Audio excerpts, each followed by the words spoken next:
Hello and welcome to Elevate Me, where players can send me one or two of their fights, and I'll look for a few things that they can work on. So let's get started. In this first clip, we have a Widowmaker. Now, something you'll see a lot of high-level Widow players do is unscope in between their shots. Now, this allows for two things. The first is it gives them a broader view of the map and of the fight, which allows them to look for pesky flankers on the sides and sometimes above, which we actually will see shortly. They can then reprioritize targets better, look for high value targets to shoot, etc., etc. So just it allows you to make better decisions because you can see more, plain and simple. The second thing it does is it allows you to move in between your shots more because obviously, as you probably know, when you're scoped, you don't move very fast. So it makes you a harder target to hit when you're doing that move. Okay, so let's watch this come into play. Great shot, cool. So notice how during this entire time, this player is not unscoping. And there's a big reason why you need to unscope. You took 3 shurikens, one of those went to the head, if my math is correct, and you're lucky that actually this Genji didn't hit more headshots and, come and just finish this job. So thankfully you had a moment to fall back and get that health pack. Great, okay, cool. So definitely you want to be unscoping. Not all the time, but it's something you want to incorporate in practice. And then once you do that, you'll find out when is the right time to unscope in between shots and when it's not, because sometimes it's unnecessary. Okay, cool. Now this next thing, which is reloading. Now, as you can see here, you have 6 bullets and you had some downtime as you were getting that health pack. You did a reload here, perfectly valid, fine. But you're going to do something in a moment. You're going to reload again. And this is something that a lot of players, specifically low-level players, have a huge problem because team fights in Overwatch tend to last a very short amount of time. They tend to be very quick. And there's kind of certain moments during a team fight which are very critical. And those are windows of opportunity that you need to, make your impact on the field, on the fight. And as you climb in the ladder, those windows get shorter and shorter because fights are faster and faster. So here, you're going to make a huge error. Let's watch. So you finish the reload, that's great. You go back into sniping, you're looking for target, this is fine, cool. Now, you replace your Widow Mine because I think you were worried of a flank. That's perfectly valid. There it is. I love it. That's great. Now, here's the problem. You reload with 27 bullets as you're going back into the fight. Now, watch this. Right there, that entire time, which didn't seem like a long time, maybe it was like about a second, you could have shot Junkrat, who's above, which we will talk about in a moment. Doomfist, who's in front of you. Genji's on the left. Zarya is going to come into the picture in a second. I'm going backwards in time. There's the Zarya. So, again, this may not seem like a big deal, but as you climb the ranks, you're going to find out that these windows of opportunity are so important, and you need to make your impact on the fight.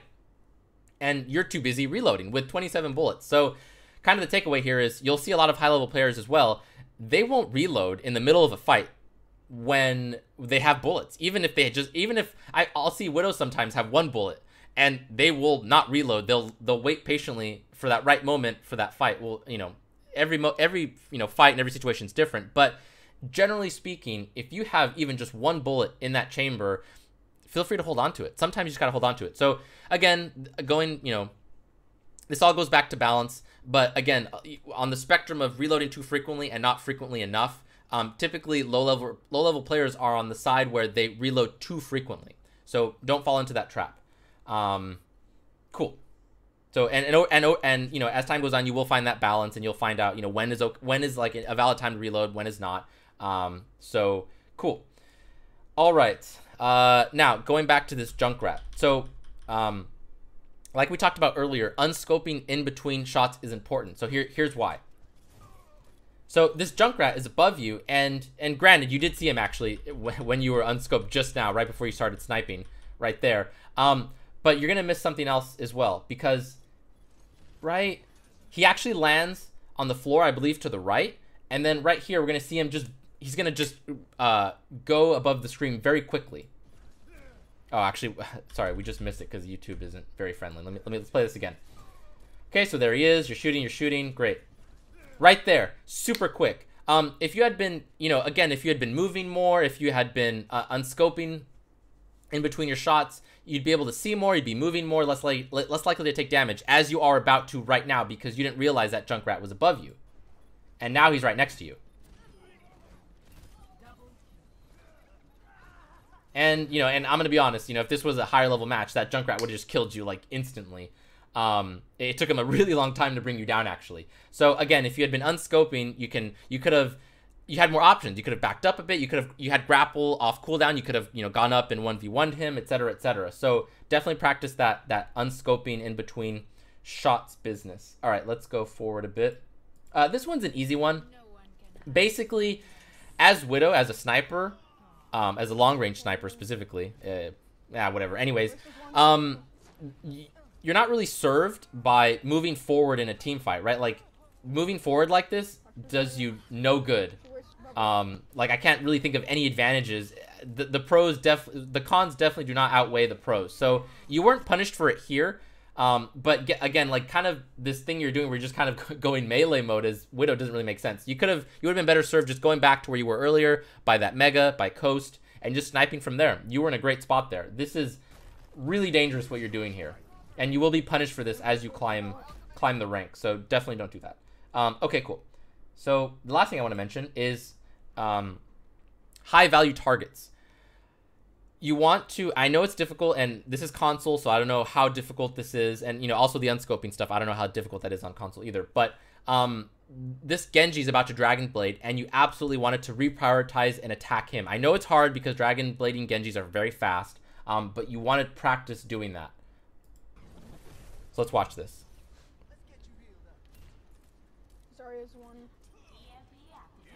Okay, there's the Dragon Blade, and notice how you're just kind of sticking onto this Orisa when you have a far more important target to bring down. If you can bring down that Dragon Blade, you're going to be the hero of your team. Whereas going for that Orisa, even if you kill her, that's probably not going to win you the fight. So definitely work on, you know, reprioritizing during fights and finding that right target to attack. All right, cool. Hope that was helpful. Let's move on to the next person. All right, so this is a Tracer. This is a tryout match. I don't recall what level this player said they were. I think they said they were like silver or something. So, all right, cool. So for this first part, it all comes down to timing. I've seen plays fall apart because one player jumped the gun or was too slow, and everything about Overwatch is about timing, making sure you're in sync with your team. So let's watch this. Okay, so we just heard and saw that Tracer go above. Now, this Tracer is going to go and peek. Got a Tracer. Okay, cool. And we just heard the damage from the previous Tracer, or from the other Tracer. Cool. Now, at this point, this Tracer has a few options. Option one is literally just go back into that hallway and just chill out. By being here, you're in danger of the team kind of, like, you know, you could eat a rocket, you could eat, that Tracer actually might come back and start chasing you. So you're kind of in a dangerous position here. So option one is you kind of saw what happened.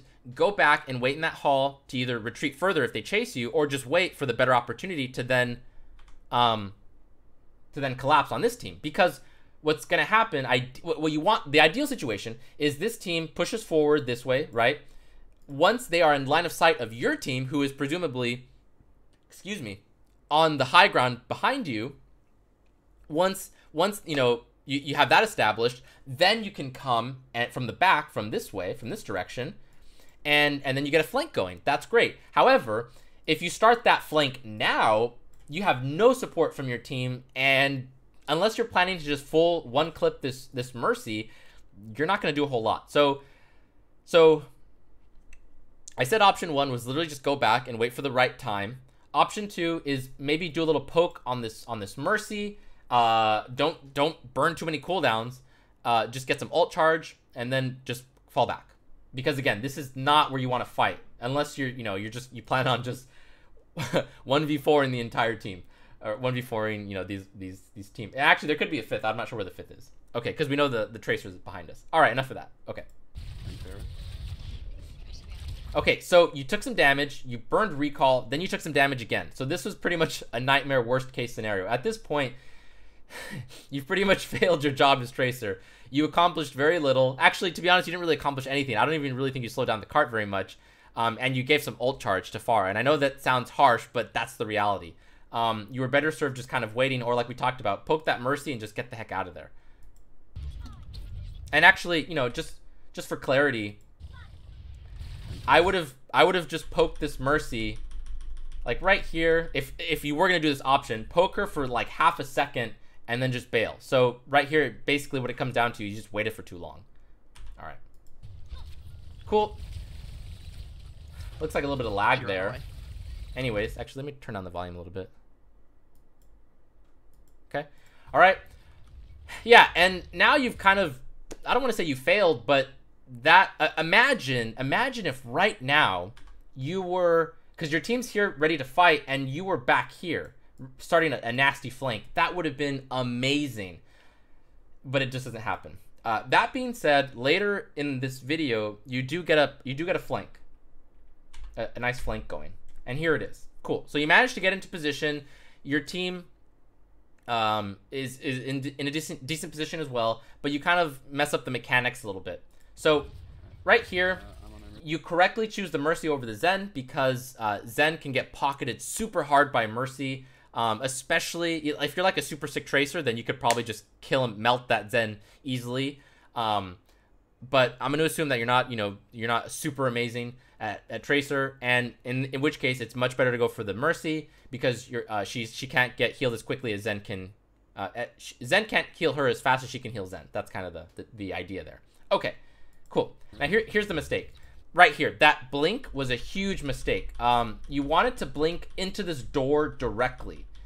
Like, roughly at this time, you wanted to blink into this door.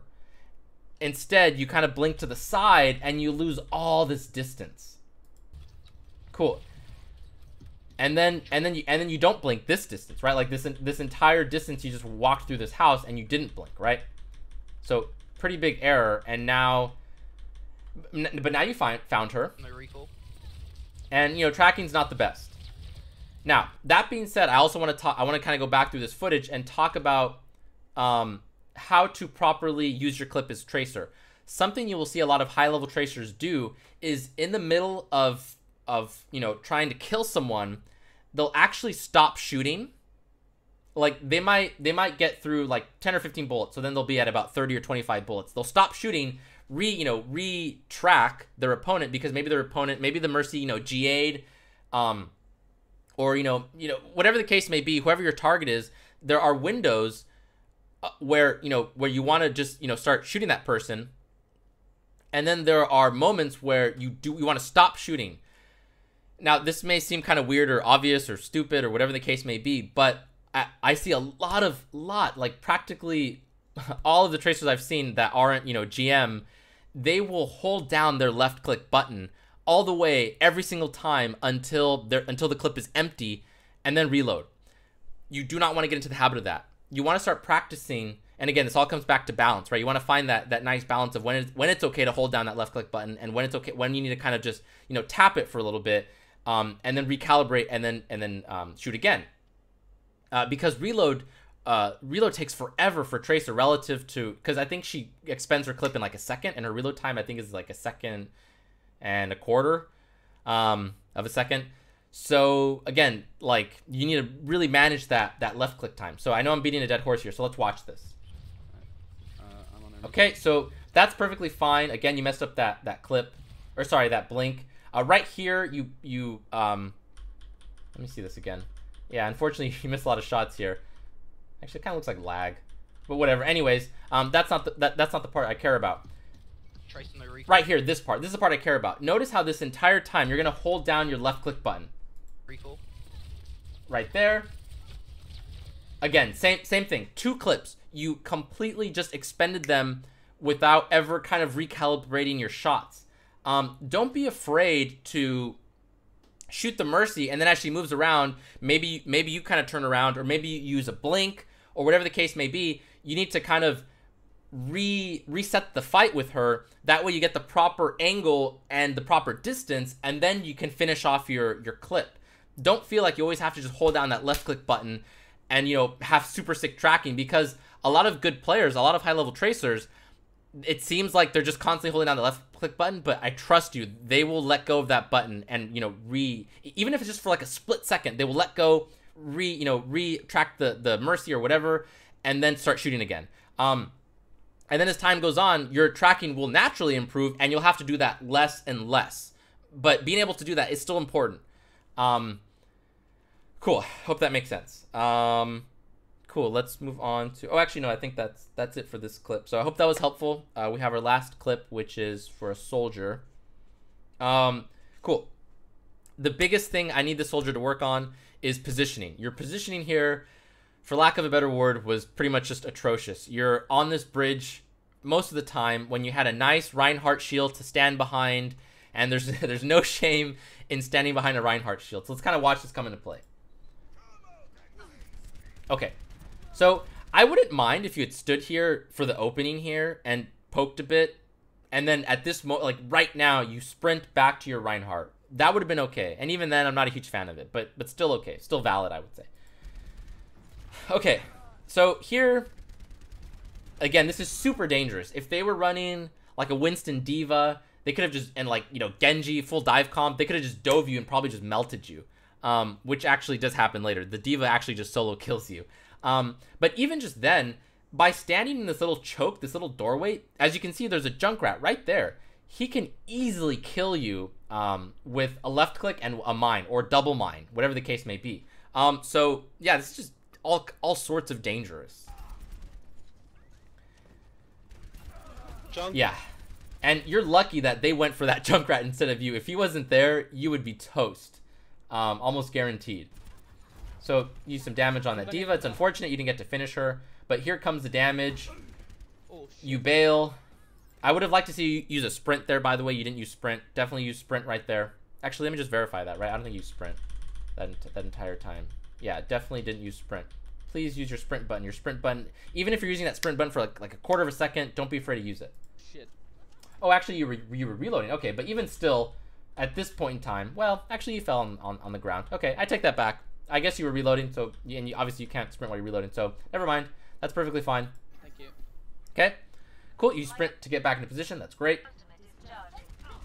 And again, this position is so dangerous, and we're about to see why. Okay, now to be fair, you actually do misplay this, because right now you could have turned around and started sprinting, and you actually could have reacted to it even sooner, because you should have heard the booster sound from D.Va. It makes a distinct noise. Yeah, so you eat a ton of damage. You turn around and start sprinting way too late. If you'd done that earlier, as soon as you heard the sound, you would have been safe. But again, going back to the positioning, you had no business being there. On me. If it wasn't a D.Va, it would have been Junkrat, would have been a Winston, which I know there's no Winston in this game, but whatever the case may be, super dangerous for Soldier to be there. If you were like a Genji, that position makes more sense because you have Swift Strike to get out instantly. Yeah. All right, so now you get res. Yeah. Cool. So come back, Rain. Come back, Rain. Okay. Yeah. Cool. So you're poking away. Again, a little bit too, like, there's no reason to be this close. The fall off for Soldier is actually quite long. It's like 20-something meters. You're way too close here. Fall back. Again, you have a Reinhardt shield to stand behind, right? And sometimes it doesn't even need to be Reinhardt shield. You could actually just be like further back, right? Like you could be, obviously you can't see it now, but like behind this building, you could be on the other side of that building. Horrible arrow on the other side of that building. Putting in work there too. That'd be perfectly valid. You don't have to necessarily be behind Reinhardt. On point. Cool. Now, because you're already in this position that I'm not a fan of, this play is actually perfectly valid. But then you kind of mess it up. So you chase this Mercy to finish off the kill. I love it. But at this point, you would have been best served either... Okay, you have two options. One is turn to the right. Wow, my arrow game is horrible today. Turn to the right and start attacking whatever's there, which I'm not a fan of. I like this option better. Going this way. Wrap around. Not through him, not this way. I want you to go through this room to your left and then reposition and then start fighting. But instead what you do is you attack this Reinhardt with your back completely turned to the enemy, and if I recall correctly, you end up dying here. Yeah, and there it is. And they just chased you down. So that was pretty silly to say the least. Yeah, I don't really have much more to say about that.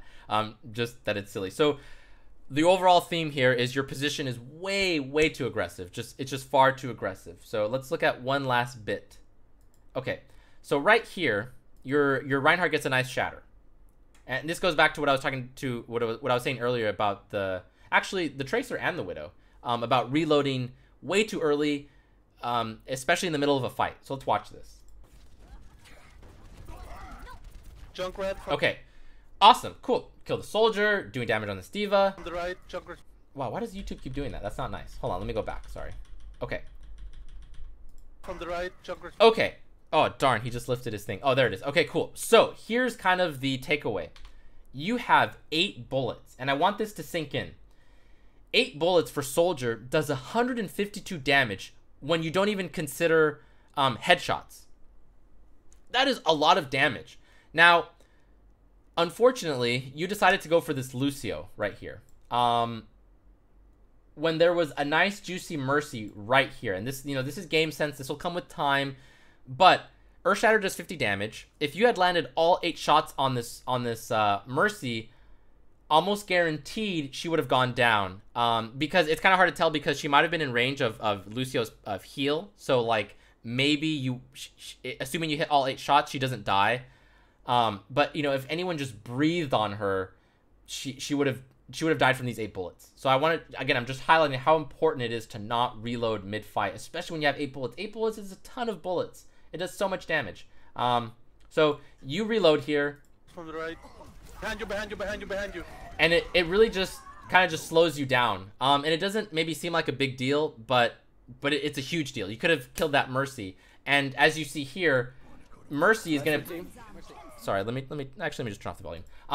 Mercy's gonna. You just saw she got a res, and she just valked, right? So you can imagine this fight goes way better if you do 2 things correctly. One is you pick the right target, which was Mercy. Actually, I'm just gonna pause this.